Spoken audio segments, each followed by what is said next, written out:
looks a bit off balance. That yes, you talked about the bilateral agreements and everything, but many people watching are wondering, why should we go the way we are going as a group to France or to Japan or to any other country, because we still have an opportunity to have those bilateral discussions at state-to-state level, Kenya and France.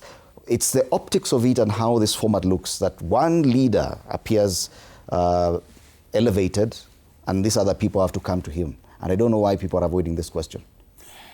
In fact, what I would quickly respond to a question is that it is not casted on a stone that you must negotiate a bilateral agreement in a pool.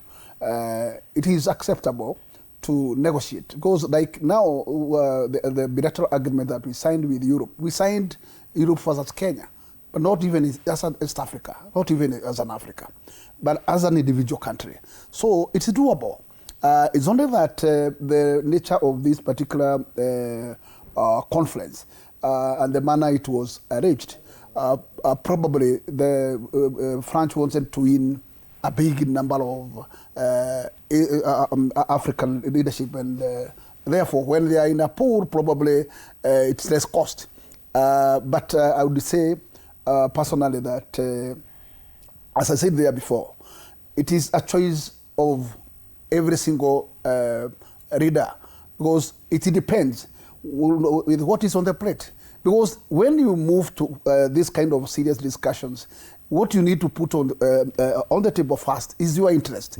Because you cannot just rush to sign things before you know what you are going to leap from the other side. And that's what I said in business. There is that what we call balance of trade. You must assess what is my gain on the other side, so that I agree the entry of the other party to my side. And that way, before you sign anything, you must ask yourself, where do you stand? Do you stand to be the loser, or do you start to be the gainer in this particular game? Because it is not casted on a stone, and it's not by force.